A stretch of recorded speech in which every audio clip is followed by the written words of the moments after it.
안녕하세요. 그림의 계약 최정현 세무사입니다. 며칠 전에 우리 2022년도 국가직 시험이 있었는데 오늘 그 회계학이랑 회계원리 해설 강의를 해보도록 하겠습니다. 일단 회계학 문제랑 회계원리 문제가 한 12문제 정도가 겹쳐요. 그래가지고 회계학 먼저 문제 풀이하고 그런 다음에 그 다른 문제들을 이제 회계원리 문제 풀이를 하도록 하겠습니다. 일단 시험 난이도는 그렇게 어렵지 않았어요. 그냥 중하 정도 그렇게 어렵지 않았고 제 기본 강의랑 기본서를 열심히 봤으면은 다 충분히 풀 수 있는 문제들, 그리고 지엽적인 문제들, 지엽적인 내용들이랑 그리고 특수 주제들이 별로 안 나왔어요. 그래가지고 상대적으로 좀 쉽지 않았나 싶습니다. 그래서 재무회계에서 14문제 나왔고요.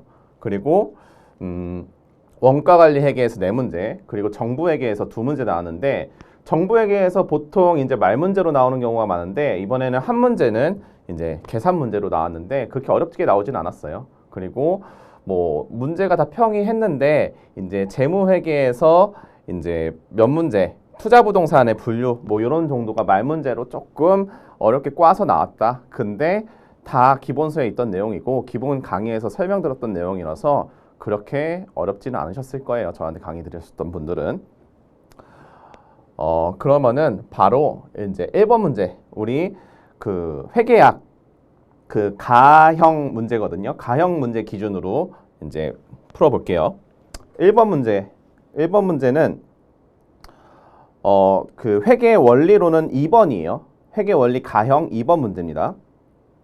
문제를 한번 볼게요. 주 한국은 보험료 지급 시 전액을 자산으로 회계 처리하며 X1년 재무상태표상 기초와 기말 선급보험료는 각각 20만 원과 31만 원이다.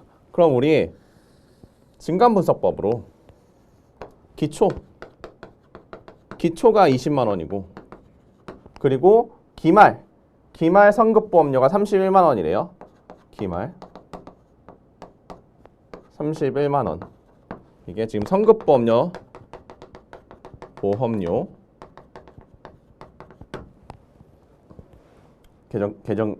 T계정이죠.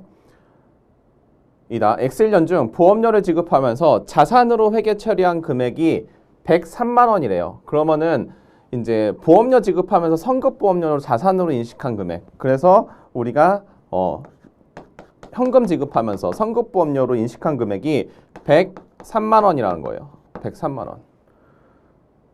103만 원이라면 X1년 포괄손익계산 보험료 비용 물어봤어요. 그럼 우리가 보험료 비용으로 인식할 금액은 나머지 차액이 되겠죠. 보험료 비용으로 92만 원. 차액 이렇게 나오는 거예요. 그래서 2번이 정답이 됩니다. 아주 쉬운 문제였고요. 넘어와서 2번.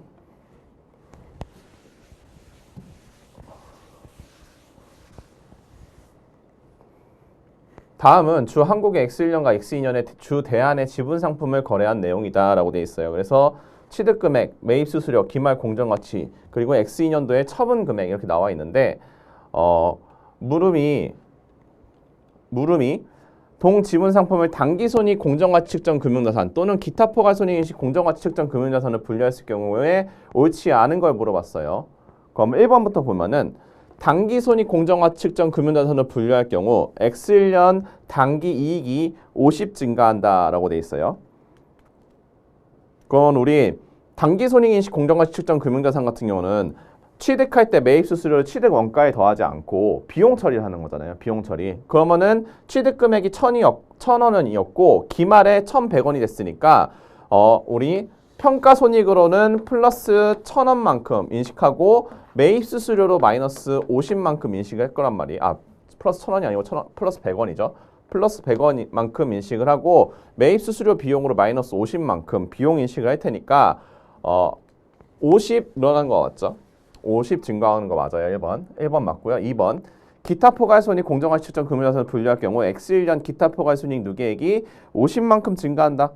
우리 그 기타 포괄손익인식 공정가치 측정 금융자산 같은 경우는 매입수수료를 취득원가에 더해준다고 했어요. 그러면은 취득원가가 1,050원이니까 1,050원이랑 1,100원의 차이, 얘는 50원만큼 우리가 기타 포괄 이익으로 인식을 해야 되겠죠. 그래서 2번도 맞아요. 50원만큼 기타 포괄손익 누계액이 증가한다. 맞고요. 3번 단기손익 공정가치 측정 금융자산을 분류할 경우 X2년도 단기 이익이 20만큼 감소한다. 맞죠?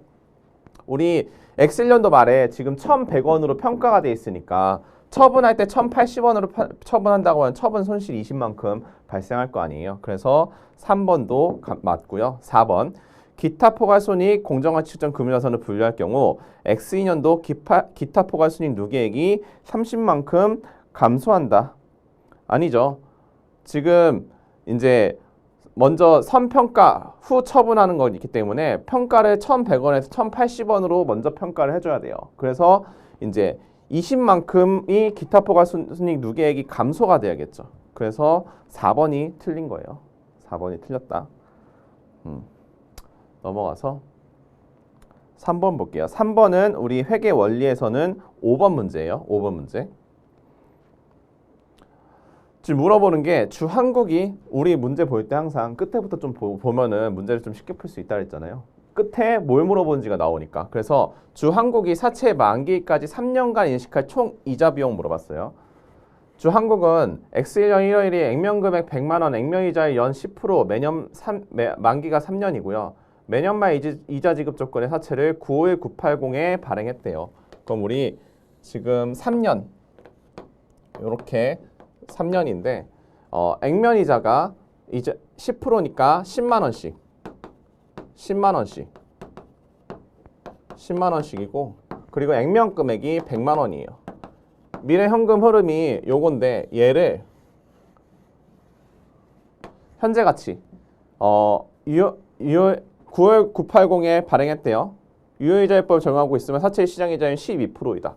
얘를 12%로 프리전 밸류 바이 12%로 현재 가치 하면은 현재 가치 금액이 951980이라는 거예요. 친절하게 다 주어졌어요. 그러면 우리 3년간 이자 비용이니까 3년간 이자 비용은 미래 총 현금 흐름액과 우리 현재 가치 금액의 차이라 했잖아요. 그렇죠? 그래서 100만 원 플러스 10만 원에 10만 원 액면 이자는 3년이죠. 이거랑 951-980의 차이가 3년간 총 이자 비용이라고 했잖아요. 그렇죠? 그래서 3년간 총 이자 비용이 348020 348020 해가지고 정답은 2번이 된다. 요 문제도 간단한 문제였고요. 4번 볼게요. 4번 회계 원리로는 6번 문제예요. 고객과의 계약에서 생기는 수익에서 측정에 대한 설명으로 옳지 않은 걸 물어봤어요. 동그라미 1번 기업이 받을 권리를 갖게 될 변동대가에 미치는 불확실성의 영향을 추정할 때에는 그 계약 전체의 하나의 방법을 일관되게 적용해야 된다. 맞아요. 전체의 하나의 방법을 일관되게 적용을 해야 된다. 2번 거래 가격은 고객에게 약속한 제한화 용역을 이전하고 그 대가로 기업이 받을 권리를 갖게 될 것으로 예상하는 금액이며 여기까지 맞아요. 근데 제3자를 대신해서 회수한 금액도 포함한다. 이게 틀렸죠. 우리 부가가치세라든지 이런 것들 제3자를 대신해서 회수한 금액은 우리가 수익으로 인식 안 한다 했죠. 그래서 2번 질문 아주 쉬운 문제였어요. 나머지 3번과 4번은 맞는 말이니까 한번 보시고요.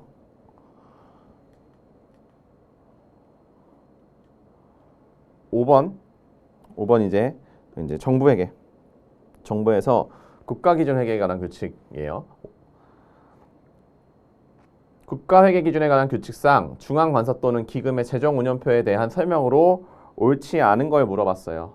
동그라미 1번 재정운영표는 회계연도 동안 수행한 정책 또는 사업의 원가와 재정운영에 따른 원가의 회수 명세 등을 포함한 재정운영 결과를 나타내는 재무제표를 말을 한다. 맞죠? 이게 재정운영표의 정의예요. 우리 그 기업회계 기준으로 보면은 손익계산서를 말하는 거죠. 2번 중앙관서 또는 기금의 재정운영표는 프로그램 순원가, 재정운영 순원가, 재정운영 결과로 구분해서 표시한다. 맞는 말이고요. 동그라미 3번 프로그램 순원가는 프로그램을 수행하기 위해서 투입한 원가 합계에서 다른 프로그램으로부터 배부받은 원가를 빼고가 틀렸죠. 우리 국가회계, 정부회계에서는 원가가 중심이기 때문에 원가가 플러스예요. 수익이 마이너스고. 그럼 다른 프로그램부터 배부받은 원가를 더해줘야 되겠죠. 그리고 다른 프로그램에 배부한 원가는 빼주고 이 두 개가 위치가 바뀌었어요. 프로그램 수행 과정에서 발생한 수익 등을 빼서 표시한다. 우리 제가 OX 문제 올려놨던 게 똑같은 지문이 있었어요. 똑같은 지문. 그래서 3번이 틀린 말이고요. 4번 비배분 비용은 국가회계 실체에서 발생한 비용 중 프로그램에 대응되지 않는 비용이며 비배분 수익은 국가회계 실체에서 발생한 수익 중 프로그램에 대응되지 않는 수익이다. 맞는 말이죠. 6번 볼게요. 6번.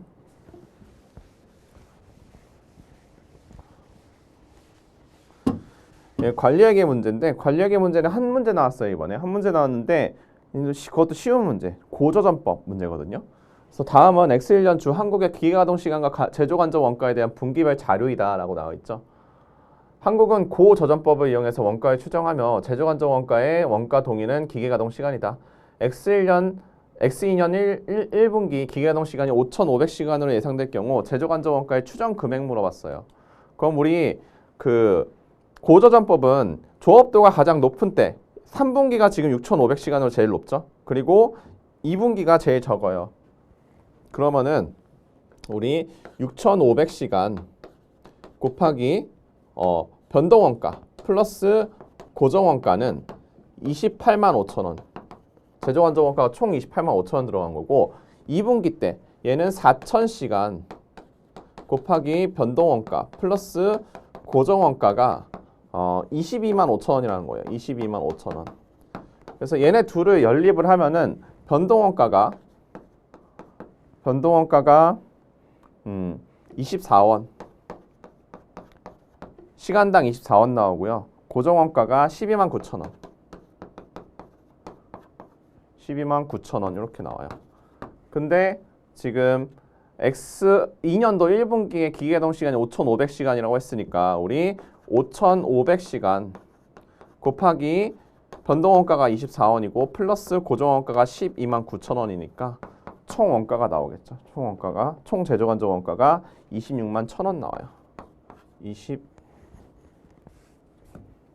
26만 1천 원.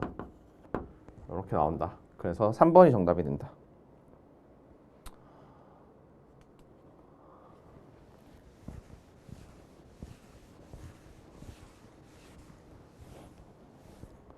(7번) 7번 문제는 우리 이제 회계 원리 문제에서는 8번 문제예요. 회계 원리에서는 8번.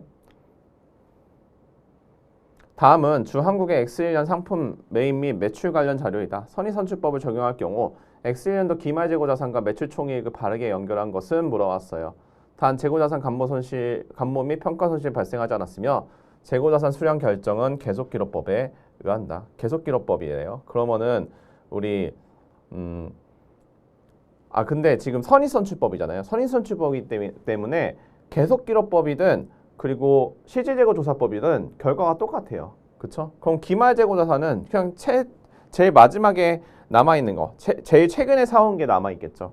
그죠? 보면은 매출이 지금 25개, 7월 1일날 25개, 11월 1일날 25개에서 50개예요. 근데 매입이랑 기초재고는 20개, 그리고 30개, 20개에서 70개죠. 그럼 기말재고로 20개가 남아있는 거예요. 그럼 9월 1일날 거 20개 180원. 180원짜리 20개가 남아있겠죠. 그래서 기말재고자산은 이제 20개 곱하기 180원에 3,600원. 3,600원이 기말재고자산. 그럼 3번이랑 4번 둘 중에 하나인데 매출총액을 하려면 우리가 매출 원가랑 매출을 구해야겠죠. 매출 원가는 그러면은 지금 25개 팔릴 때 선의선출법이니까 먼저 사온 것들이 먼저 팔릴 거 아니에요. 그럼 기초재고 25개 곱하기 150원 플러스 25개 곱하기 300원 더한 게 매출원가가 되겠죠. 그래서 매출원가는 20개 플러스 150원 플러스 30개 곱하기 200원 해가지고 매출원가는 9,000원이 나오는 거예요. 9,000원. 그럼 우리 매출도 금액이 나와 있죠. 25개 곱하기 300원, 25개 곱하기 320원 해서 매출이 총 15,500원 나오는 거예요. 그럼 매출 총이익이 15,500원에서 9,000원 빼서 6,500원 이렇게 나온다. 그래서 4번이 정답이 돼요. 넘어와서 8번 볼게요. 8번. 우리 회계 원리에서는 9번 문제예요. 9번 문제. X1년 1월 1일에 설립한 주 한국의 자본 관련 거래는 다음과 같다라고 돼 있어요. 그래서 1월 1일 보통주 1000주를 주당 120원에 발행하고 주식 발행 관련된 직접 비용 700원을 현금 지급하였다. 지금 이와 관련된 설명 물어봤는데 지금 발행하면서 우리 직접 관련된 비용 700원은 돈이 덜 들어온 걸로 봐서 우리 주식 발행 초과금에서 차감해줘야 되죠. 그럼 분개를 해보면은 X1년 1월 1일 날 현금이 지금 1000주인데 주당 120원이니까 원래 12만 원이 들어와야 돼요. 12만 원이 들어와야 되는데 700원만큼 현금 지급하면서 돈이 덜 들어왔으니까 11만 9,300원이 들어오는 거예요. 11만 9,300원이 들어오면서 우리가 자본금으로 잡을 금액은 액면가죠. 그러면 1000주 곱하기 100원에서 10만 원이 자본금 잡히는 거고요. 그럼 나머지가 주식 발행 초과금 주발초로 19,300원 이렇게 잡히는 거예요. 근데 7월 1일 날 X1년 7월 1일 날 보통주 1000주를 주당 90원, 액면금액 100원에 발행하고 주식 발행과 관련된 직접 비용은 발생하지 않았대요. 그러면은 똑같이 1000주 발행하는데 이번에는 현금이 90원 곱하기 1000주에서 9만 원만큼이 들어오는 거예요. 9만 원. 근데 우리 자본금은 액면가 똑같이 10만 원 똑같겠죠. 그렇죠? 그럼 우리가 주발초 기인식했던 게 있기 때문에 주발초를 까는 문제가 되겠죠. 기인식한 게 없었으면은 주식 할인 발행 차금이라고 이제 우리가 썼을 텐데 이제 주발초가 있었기 때문에 주발초를 까는 문제를 한다. 그럼 볼게요. 이와 관련 설명 옳은 것. 1월 1일 현금 12만 원이 증가한다. 아니죠. 11만 9,300원이 증가한 거죠. 1월 1일 주식 발행과 관련된 직접 비용 700원을 비용으로 계산한 게 아니고 주발초에서 빼주는 거예요. 2번 틀렸고요. 3번 7월 1일 자본금 9만 원이 증가한다. 자본금 10만 원 증가하는 거고요. 10월 30일 재무상태표에 주식 발행 초과금으로 표시된 금액은 9,300원이다. 맞죠? 19,300원에서 만원 차감됐으니까 9,300원이 남아있다. 그래서 4번이 맞는 말이죠. 9번 볼게요. 9번은 우리 유형자산 처분손익을 물어보는 문제인데 이제 처분손익 장부금액이랑 처분손익 물어보는 문제인데 장부금액 구하는 공식 쉽게 풀 수 있는 거 알려드렸잖아요. 그거로 풀면 돼요. 그래서 지금 주한국은 X1년 10월 1일 기계장치를 8만 원 내용은수 5년 잔존가치 5,000원 연수합계법을 월화에 삼각한대요. 동 기계장치 취득하였다. 동 기계장치를 X3년 3월 31일 X3년 3월 31일이면은 1년 반 쓴 거네요. 1년 반. 1년 반이 그 내용연수가 지난 거예요. 네, 4만 원에 처분할 경우 처분 시점의 장부금액과 처분 손익을 바르게 연결한 것은 그럼 일단 장부금액 북밸류는 우리 8만 원의 잔존가치가 5,000원이잖아요. 5,000원. 5,000원에 연수합계법 5년이에요. 내용연수가. 그러면 1 플러스 2 플러스 3 플러스 4 플러스 5분의 남은 게 1 플러스 2 플러스 3 플러스 4는 반만 지나갔죠. 반만 지나갔으니까 반만 남는 거예요. 여기에다가 잔존가치를 더해주면은 우리가 장부금액이 나오는 거죠. 그래서 장부금액이 45,000원 나와요. 45,000원. 물론 감가상각비를 구해가지고 8만 원에서 빼준다 이렇게 해도 되는데 이렇게 하면 우리 한 번에 풀 수 있는 거잖아요. 그렇죠? 이렇게 되고 이제 그러면 우리 처분손익은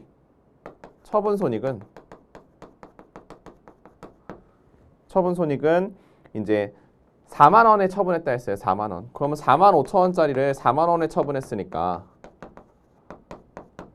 처분 손실 5천 원이 발생하겠죠. 5천 원 처분 손실 발생하는 거예요. 그래서 3번이 정답이 된다. 3번.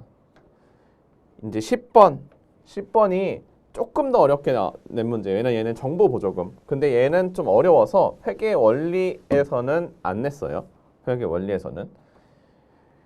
근데 어려워도 이거 우리 많이 풀었어요. 기본서에서 많이 풀었던 문제예요. 볼게요. 주한국은 X1년 1월에 기계장치를 130만 원 물어보는 게 지금 유형자산 처분 손익 물어봤거든요. 그럼 우리 처분할 때 장부가액을 구하면 되겠죠. 그럼 130만 원에 취득했고 잔존가치 10만 원. 그럼 130만 원 우리 산식 알려드렸잖아요. 잔존가치가 10만 원. 이거 정액법 월화의 삼각 취득하면서 정부로부터 상환의 상환 의무 조건이 없는 정보보조금 20만 원을 수령했대요. 20만 원 마이너스 차감해 주는 거죠. 보면은 끝에 보면은 한국은 정보보조에 관련해서 차감하는 원가 차감법을 회계 처리를 하고 있대요. 그래서 20만 원 차감해 주는 거고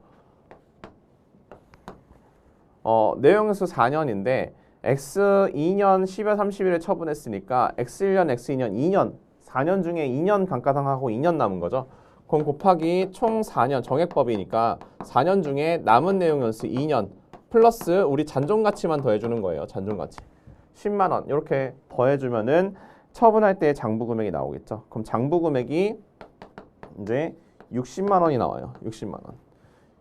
그래서 60만 원이 나오는데 얘를 70만 원 처분했잖아요. 그럼 70만 원 마이너스 60만 원 하면은 60만 원짜리를 70만 원 받고 처분했으니까 처분 이익이 발생하겠죠. 10만 원만큼.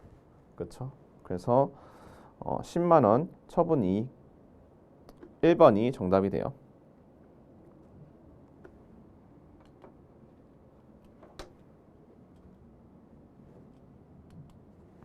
11번 유형자산 재평가 모형에 대한 설명으로 옳지 않은 걸 물어봤어요. 동그라미 1번 최초 인식 후에 공정가치를 신뢰성 있게 측정할 수 있는 유형자산은 재평가일의 공정가치에서 이후의 감가상각 누계액과 손상차손 누계액을 차감한 재평가 금액을 장부금액으로 한다. 맞는 말이죠. 맞는 말이고 2번 자산의 장부금액이 재평가로 인하여 증가된 경우에 그 증가액은 기타 포괄손익을 인식하고 재평가 이념의 과목으로 자본에 가산한다. 기타 포괄 올라가는 건 재평가 우리 재평가 모형에서 올라가는 건 기타 포괄 내려가는 거는 노란색 단기손익으로 내려간다 했죠. 그러나 동일한 자산에 대해서 이전에 단기손익을 인식한 재평가 감수액이 있다면 그 금액을 한대로 재평가 증가한 만큼 단기손익으로 인식한다. 기인식한 재평가 손실 노란색으로 인식한 재평가 손실이 있으면은 그거 먼저 까고 더 올라가는 건 기타 포괄 파란색으로 올라간다 했어요. 그래서 2번도 맞는 말이고요. 3번 자산의 장부금액이 재평가로 인해 감소된 경우에 그 감소액은 기타 포괄 손익으로 인식한다. 틀렸죠. 내려가는 거는 일단 단기손익으로 내려가는 거예요. 그러나 그 자산에 대한 재평가 잉여의 잔액이 있다면 그 금액을 한대로 재평가 감소액을 단기손익으로 인식한다. 틀렸죠. 그러니까 얘 지금 단기손익이랑 기타 포괄 손익의 위치가 바뀌었어요. 얘도 기인식한 재평가 잉여은 기타 포괄로 인식한 게 있으면은 그거 먼저 까고 더 내려가는 건 노란색으로 내려가는 거잖아요. 그래서 이제 3번이 틀렸다. 4번 특정 유형자산을 재평가할 때 해당 자산이 포함되는 유형자산의 유형 전체를 재평가해야 된다고 했어요. 그래서 4번도 맞는 말이에요. 3번이 정답이에요. 얘는 이제 회계원리에선 3번 문제였어요. 회계원리에선 3번 문제. 이제 12번 볼게요. 12번은 이제 말문제인데 회계원리에선 7번이었어요. 7번. 충당부채에 대한 설명을 옳지 않은 것은 충당부채로 인식하는 금액은 현재 의무를 보기 한 말에 이행하기 위하여 필요한 지출에 대한 최선의 추정치이다. 맞는 말이죠. 최선의 추정치가 되는 거 맞고 2번 미래의 예상 영업 손실은 충당부채로 인식하지 아니한다. 맞죠? 미래의 예상 영업 손실은 일어나지 않을 수도 있기 때문에 얘는 충당부채로 인식하는 게 아니에요. 맞고요. 3번 현재 의무를 이행하기 위하여 필요한 지출 금액에 영향을 미치는 미래의 사건이 일어날 것이라는 충분한 객관적인 증거가 있는 경우에도 그 미래 사건을 고려해 충당부채 금액을 추정하지 않는다. 틀렸죠. 이 지출 금액에 영향을 미치는 미래 사건이 일어날 것이라면 충분하고 객관적인 증거가 있으면 그거를 고려해서 충당부채 금액을 추정을 해야 되는 거예요. 예를 들면 우리 복구 충당부채에서 복구 충당부채 나중에 복구 비용이 나갈 게 내가 직접 복구할 건지 아니면 외부 업체를 고용을 해서 복구할 건지에 따라서 비용이 달라지는 거잖아요. 그렇죠? 그런 것들을 고려를 해서 충당부채를 추정을 해야 된다는 거예요. 그래서 3번이 틀렸다. 4번 화폐 시가치 영향이 중요한 경우에는 충당부채는 의무를 이행하기 위하여 예상되는 지출액이 현재 가치로 평가하죠. 그래서 우리 복구 충당부채 현재 가치 하는 거잖아요. 그렇죠? 이자 요소가 들어있으면 그거 발라내라. 12번 봤고요. 이제 13번 볼게요. 13번. 주 한국은 X1년 말 결산 중 다음 항목에 대한 기말 수정 분계가 누락된 것을 발견하였다. 누락된 기말 수정 분계가 X1년 당기 순이익에 미치는 영향 물어봤어요. 이거 우리 회계 원리에선 20번 문제예요. 회계 원리에선 20번 문제. 그럼 그냥 수정 분계를 한번 해볼게요. 첫 번째 동그라미 X 1년 7월 1일 1년치 보험료 12만 원을 현금 지급하고 전에 성금보험료로 처리하였다. 근데 지금 6개월치는 지나갔잖아요. 그럼 6개월치에 대해서 우리가 보험료 비용을 인식을 해야 되는 거예요. 다 성금보험료를 잡으면 안 되는 거예요. 그러면은 6개월치가 6만 원이죠. 6만 원만큼 우리가 보험료 비용을 6만 원 인식하면서 우리가 선급보험료 자산으로 잡았던 거 선급보험료 6만 원 날리는 수정문계 해줘야 되는 거죠.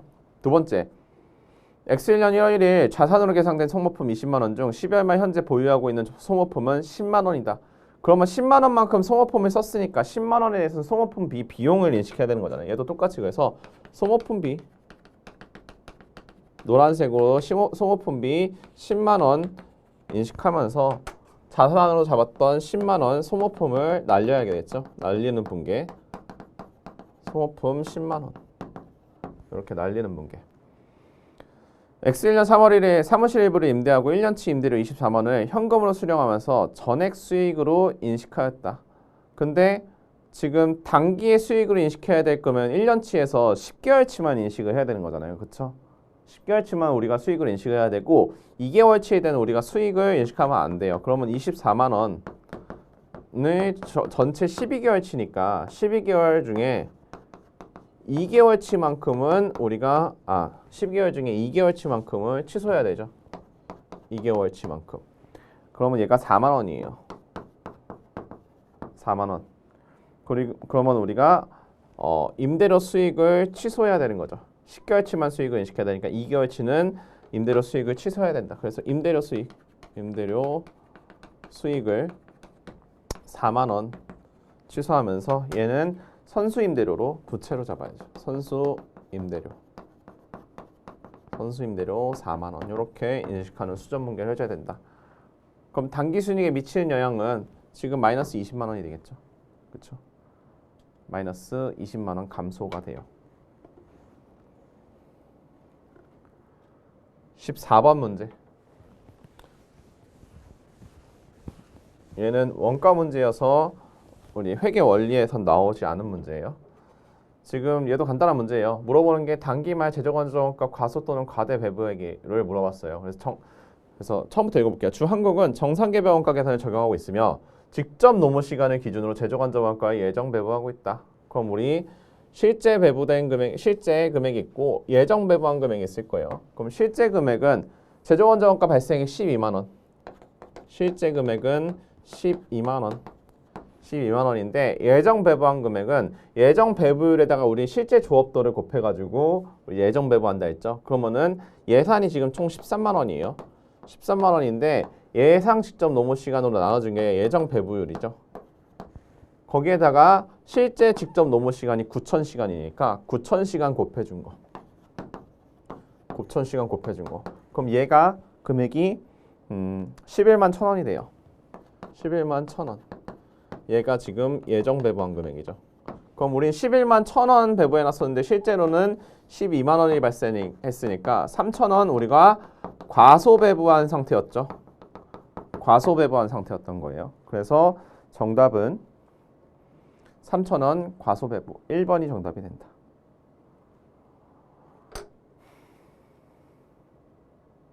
15번 볼게요. 15번은 이제 회계 원리에서는 11번 문제였어요. 11번 문제. 주한국은 휴대전화 판매를 영위하는 회사이며 다음의 거래를 누락한 상태에서 단기 순이익을 4만 원 산정하였다. 다음 거래를 추가로 반영할 경우 포괄 손익 계산서에 대한 단기 순이익 물어봤어요. 단기 순이익. 그럼 간단하게 그냥 여기서 해볼게요. 미수이자 수익 발생. 미수이자 수익 발생하면서 우리가 노란색으로 얘를 단기 순이익에 더해줘야겠죠. 플러스로 더해줘야 되는 거고 선수수익의 수익 실현. 그러면은 수익 실현했으니까 선수수익 이제 날리면서 수익 인식했겠죠. 그래서 얘도 단기 순이익에 4만 원에 더해줘야 되는 거예요. 그리고 매출채권의 현금 회수. 얘는 이제 현금 자산 날라가면서 현금 자산 생기면서 매출채권 자산 날라가는 거죠. 손익에 영향이 없어요. 그리고 매입채무의 현금 상환도 자산 날라가면서 부채 줄어드는 거죠. 그래서 얘도 손익에 영향이 없어요. 그래서 얘네는 손익에 영향을 미치는 게 없고 미지급 이자 비용 발생. 얘는 그럼 미지급 이자 비용. 우리가 이자 비용 인식하면서 미지급 이자 비용 부채 인식하겠죠. 그래서 얘는 단기 손익에서 마이너스를 빠져야 되는 거예요.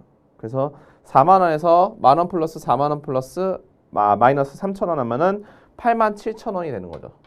그래서 8만 7천 원 2번이 정답이 되는 거예요.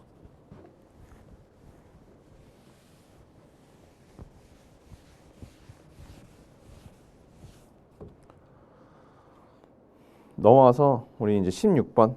16번은 이제 그 정부회계예요. 그래서 다음은 지자체단체 A의 X1년 재무제표 작성을 위한 자료이다. 단 아래 이외에 다른 거래는 없대요. 물어보는 게 X1년 지자체단체 A의 재정운영표상 재정운영 순원가와 재정운영 결과를 바르게 연결한 걸 물어봤어요. 그러면은 우리 일단 사업순원가는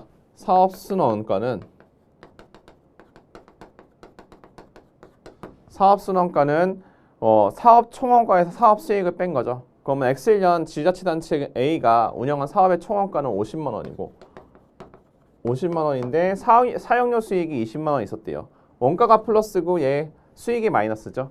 그래서 사업 수익이 20만 원 있으니까 20만 원 빠지면은 얘가 30만 원. 30만 원이 사업 순원가가 되는 거고요.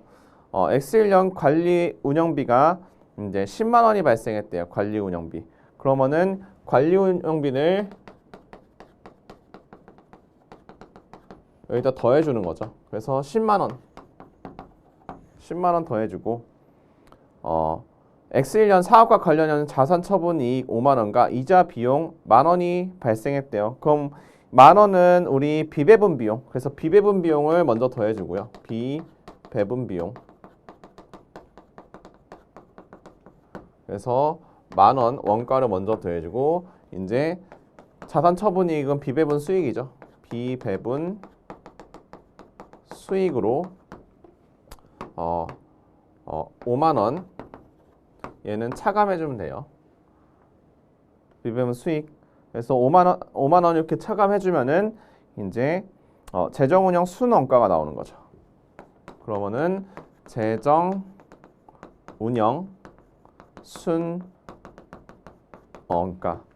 순원가가 이제 36만 원 나오는 거죠. 36만 원 이렇게 나오는 거고 여기에서 이제 X의1년 지방세 수익 20만 원 있죠. 얘는 일반 수익으로 차감해 주는 거예요. 재정운용 순원가에서 일반 수익으로 20만 원 차감해 주면은 그러면 우리가 재정운영 결과가 나오는 거죠. 재정운영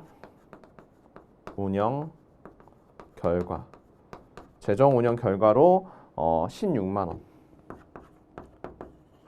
그래서 보통 우리 재정운영 순원가까지만 많이 물어봤는데 여기서는 우리 이번 문제에서는 재정운영 결과까지 물어봤다. 그래서 재정운영 순원가는 36만 원, 재정운영 결과는 16만 원 이렇게 돼 있는데 지금 우리 일반 수익을 잡히는 게 지방세 수익 20만 원이잖아요. 20만 원 차이 나는 건 다 지금 정답이 4번밖에 없어요. 재정운영 순원가랑 재정운영 결과. 그러니까 안 구하고도 바로 풀 수가 있는 거죠. 그렇죠? 그래서 4번이 정답이 된다.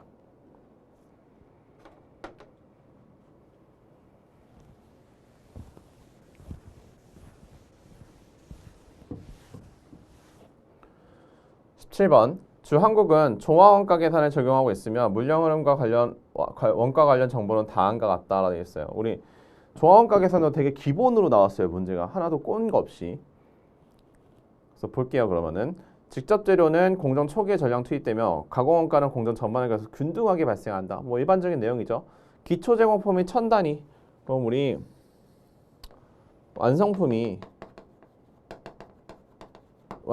지금 당기 완성품이 총 3000단위죠. 얘가 지금 3000단인데 기초 제공품이 추가로 가공이 돼서 완성이 된 게 1000단이고 그럼 단기 착수해서 단기에 완성된 게 2000단일 거 아니에요? 그렇죠?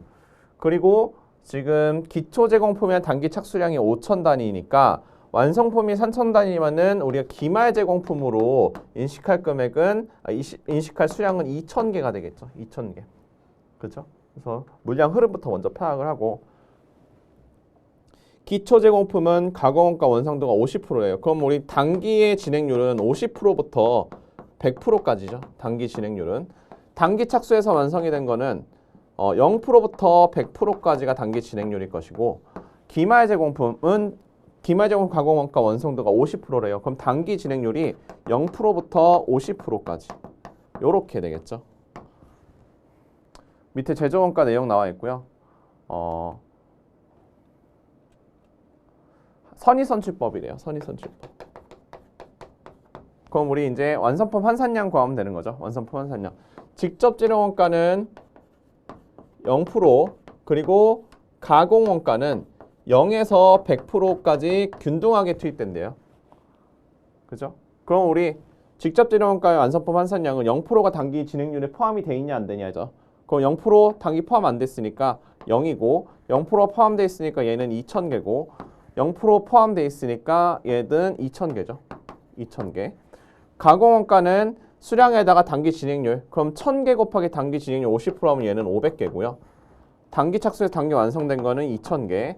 2,000개 곱하기 단기 50%면 얘는 1,000개.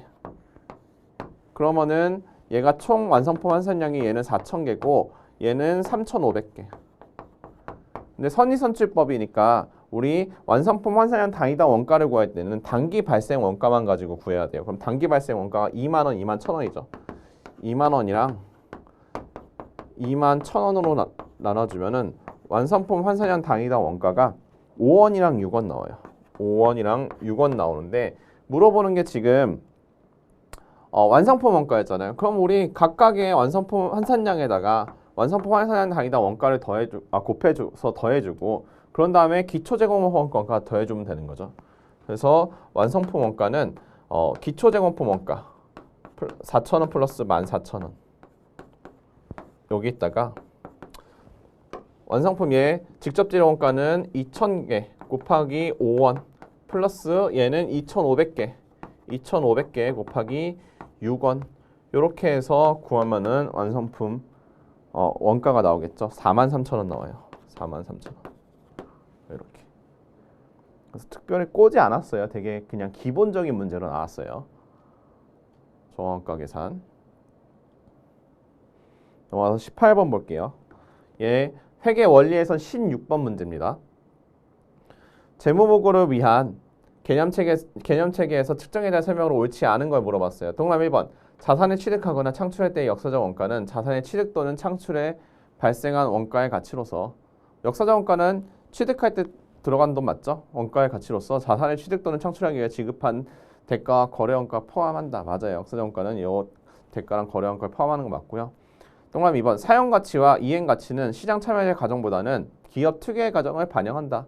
맞죠? 사용가치는 뭐 유형자산 같은 거 사용하면서 사용할 때 우리 미래 현금 흐름 유입액의 현재 가치한 금액이라 했었죠. 그래서 사용가치랑 그리고 이행가치 이런 것들은 기업 특유의 특유가치예요. 특유가치. 그래서 2번도 맞는 말이고요. 3번. 공정가치는 부채를 발생시키거나 인수할 때 발생한 거래원가로 인해 감소하며 틀렸죠. 공정가치는 거래원가로 인해서 감소하거나 증가하지 않아요. 공정가치는 시장에서 그냥 거래되는 금액이기 때문에 따로 증가하거나 감소하지 않는다. 그래서 공정가치 3번이 틀렸어요. 이제 순 공정가치가 공정가치에서 거래원가를 고려한 금액이죠. 그래서 3번이 틀렸고요. 4번. 자산의 현행원가는 측정이 현재 동등한 자산의 원가로서 측정에 지급할 대가와 그날에 발생한 거래원가를 포함한다. 맞죠? 현행원가는 지금 다시 산다면이었죠. 그래서 거래원가를 포함한다. 18번도 3번이 정답이고요. 19번. 자산별 회계 처리에 대한 설명으로 옳지 않은 걸 물어봤어요. 동그라미 1번 보면 무형자산의 상각 방법은 자산의 경제적 효익이 소비될 것으로 예상되는 형태를 반영한 방법이어야 한다. 다만 그 형태를 신뢰성 있게 결정할 수 없는 경우에는 정해법을 사용한다. 맞는 말이죠. 우리 무형자산 같은 경우 잘 모를 때는 정해법 써요. 2번. 부동산 보유자가 부동산 사용자에게 부수적인 용역을 제공하는 경우가 있다. 이 말은 지금 부동산 보유자가 사용자한테 이제 사용자가 있다라는 거는 투자 부동산인 거죠. 회사가 이 부동산을 이제 임대 수익을 얻을 목적으로 부동산 사용자한테 투자 부동산 빌려주고 있다는 거예요. 부수적인 용역을 제공하는 경우가 있다. 그럼 부수적인 용역을 제공한다고 하는 거는 이제 이 부동산을 투자 부동산이 아니고 이제 우리 유형자산으로 사용하는 부분이 이제 있다라는 거예요. 그럼 전체 계약에서 그러한 용역의 비중이 경미하다면 부동산 보유자는 당해 부동산을 자가 사용 부동산을 분류한다. 요게 틀렸죠. 자가 사용 부동산을 분류하는 게 아니고요. 이 경미한 경우, 이렇게 용역으로 이제 부수적인 용역을 제공하는 부분, 그러니까 유형자산을 사용하는 부분이 경미할 경우에는 투자 부동산으로 분류하는 거예요. 투자 부동산. 유형자산을 사용하는 부분이 경미할 경우에는 투자 부동산을 분류한다. 그래서 2번이 틀렸어요. 3번, 4번 맞는 말이니까 한번 보시고요. 넘어가서 20번.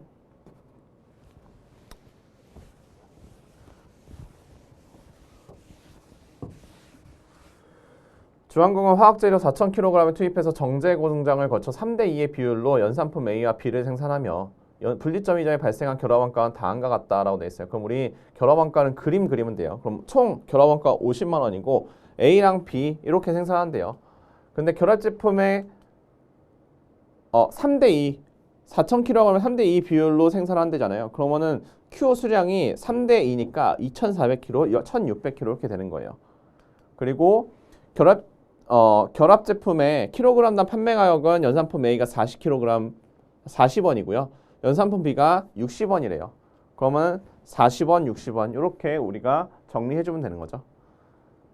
그래서 분리점에서 판매가치법에 따라 결합원가를 배분할 경우 연산품 B에 배분되는 결합원가. 그럼 판매가치는 이 분리점에서 판매가치는 2,400kg 곱하기 40원. 그래서 A의 판매가치는 25원이고요. B는 1,600kg 곱하기 60원에서 똑같이 96,000원이고요. A는. 그리고 1,600kg 곱하기 60원에서 96,000원. 판매 가치가 똑같아요. 판매 가치가. 그럼 우리 결합원가도 판매 가치 기준으로 5대5로 나눠주는 거죠. 그래서 B한테 배부되는 금액은 25만 원이다. 이렇게 되고 이제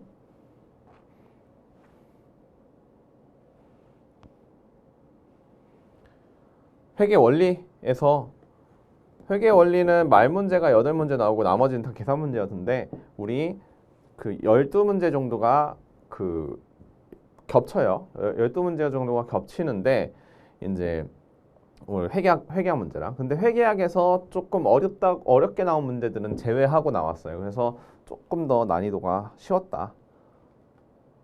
그래서 보면은 1번 문제 볼게요. 교육 컨설팅업을 영위하는 주 한국의 다음 거래가 회계 등식의 구성 요소에 미치는 영향으로 옳지 않은 걸 물어봤어요. 4번이 정답인데 4번만 좀 보시면은 사무실 임차료 5,000원을 현금으로 지급하였다. 이 거래로 인해서 부채가 5,000원 증가하고 5,000원 현금으로 지급했으면 자산이 5,000원 줄어드는 거죠. 그리고 자본이 5,000원 감소한다. 자본이 5,000원 감소하는 게 아니에요. 자본은 5,000원 감소하죠. 왜냐하면 임차료 비용으로 비용인식하니까.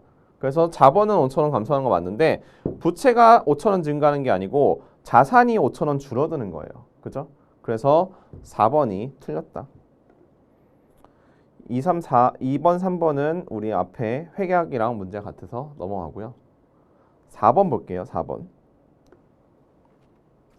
무형자산에 대한 설명으로 옳지 않은 걸 물어봤어요.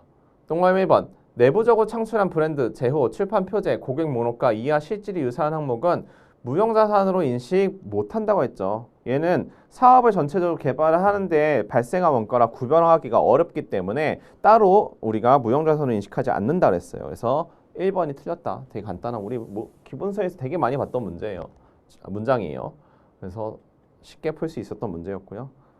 5번부터 11번까지는 다 똑같은 문제여서 우리 회계학에서 봤던 문제니까 넘어가고 12번 볼게요. 12번.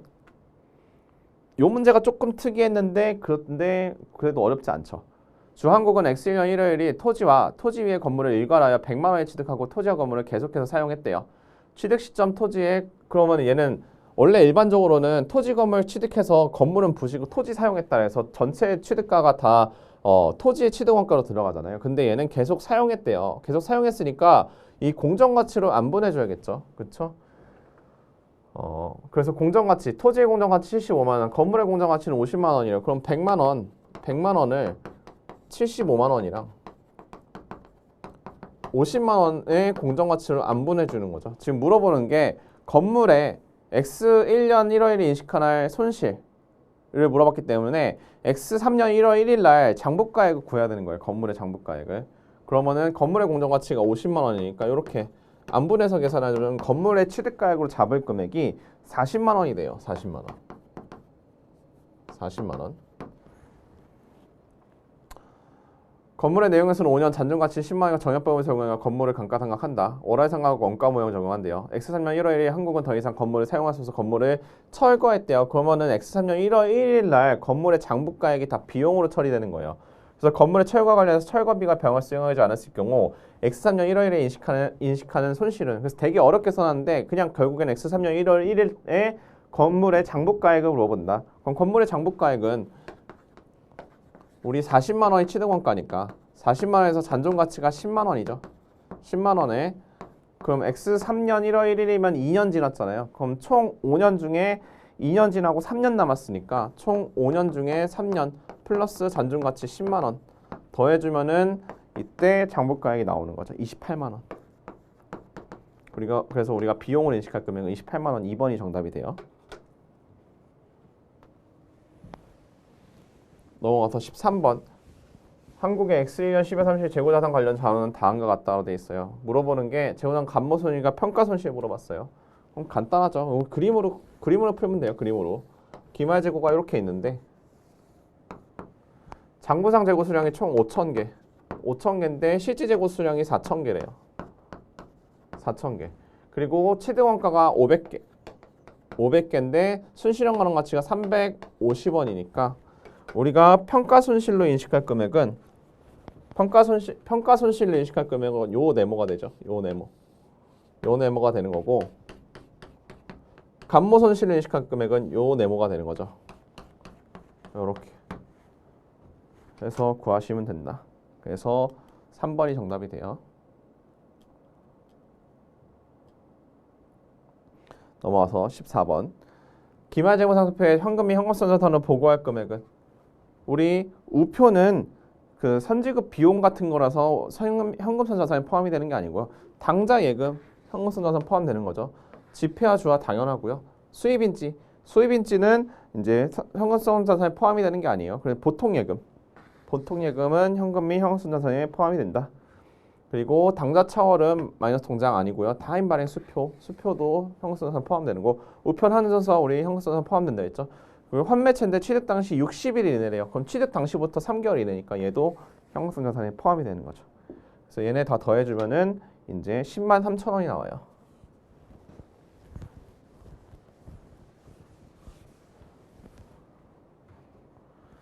(15번) (16번은) 똑같은 문제였고 17번 볼게요.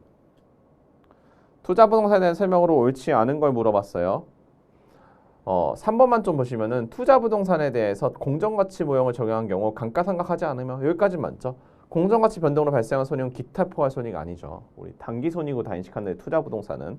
그래서 3번 너무 명백하게 틀린 문장이었고요.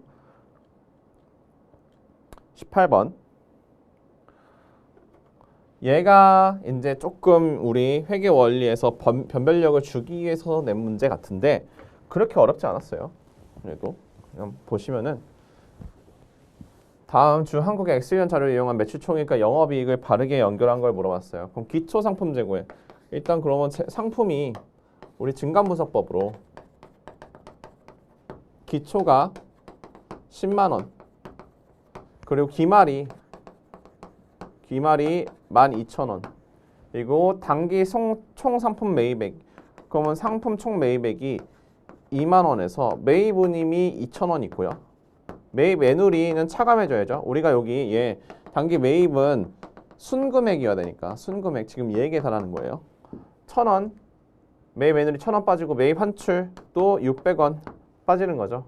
그리고 매입 할인도 400원 빼주고 그러면 순 매입 금액이 얘가 2만 원이 나와요. 2만 원. 얘가 2만 원. 그러면 우리 일단 매출로 인식할 금액이 단기 상품 총 매출액이 27,000원. 27,000원인데 판매 운임은 판관비 들어가는 거고 매출 애누리 1,800원 총 매출에서 빼줘야 되는 거고 매출 환입 얘도 빼줘야 되는 거고 매출 할인 500원 빼주면은 우리가 순 매출액이 23,500원 23,500원 23,500원인데 우리 매출 원가로 인식할 금액이 얘 차액으로 매출 원가 금액이 18,000원 나오잖아요. 18,000원. 그래서 18,000원 빼주면은 매출 총액 나오는 거고.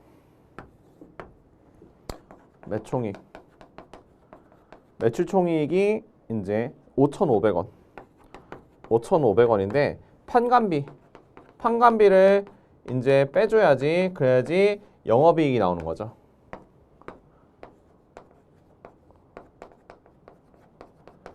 그럼 판관비가 판매원이 2,500원이야 판매사원 급여 1,000원 있었어요. 2,500원 플러스 1,000원 해서 3,500원 빼주면은 영업이익이 2,000원이 나오는 거죠.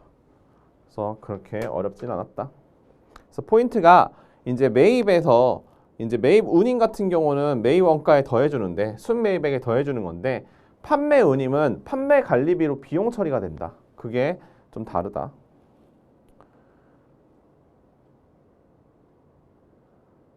19번 이제 금융자산에 대한 설명으로 옳은 걸 물어봤어요. 동그라미 1번 금융자산은 상각후 원가로 측정하거나 기타 포괄손익 공정가치 측정하는 경우 아니라면 당기손익 공정가치 측정한다. 맞는 말이죠. 1번 맞는 말이고요. 우리 3개로 분류가 된다 했었어요. 그래서 1번 맞는 말이고 2번 계약상 현금 흐름을 수취하기 위해 보유하는 것이 목적인 사업모형에서 금융자산을 보유하고 계약 조건에 따라 특정일의 원금과 원금 잔액에 대한 이자 지급만으로 구성되어 있는 현금 흐름이 발생된다면 금융자산은 기타 포괄손익 공정가치 측정 아니죠. 얘는 현금 수취 목적이기 때문에 삼각후 원가 측정 금융자산으로 측정해야 된다 했죠. 삼각후 원가 측정으로 삼각후 원가로 측정을 해야 된다. 그래서 2번 틀렸고요. 3번 계약상 현금 흐름에 수취할 금융자산의 매도 둘 다를 통해 목적을 이루는 사업 모형. 그럼 현금 수취랑 매도 둘 다 목적이 있다. 그러면 우리 기타 포괄손익 공정가치 측정 금융자산이죠. 그래서 금융자산 보유하고 계약 조건에 따라 특정일의 원리금 지급만으로 구성되어 있는 현금 흐름이 발생한다면 금융자산의 상각후 원가로 아니죠. 기타 포괄손익 공정가치로 측정해야 되는 거고 4번 단기손익 공정가치 측정되는 지분상품에 대한 특정 투자에 대해서는 후속적인 공정가치 변동을 기타 포괄손익으로 표시하도록 최초인 시점에 선택할 수도 있다. 여기까지 맞아요. 다만 한 번 선택했더라도 이를 취소할 수 있다. 틀렸죠. 우리 지분상품에서 우리 지분상품 같은 경우는 한 번 선택하면 바꾸지 못한다. 채무상품은 재분류를 할 수가 있어요. 재분류할 수 있기 때문에 틀렸다. 20번 같은 경우는 우리 회계학 문제랑 같아가지고 여기까지만 오늘 해설 마무리하고 마치도록 하겠습니다. 수고하셨습니다.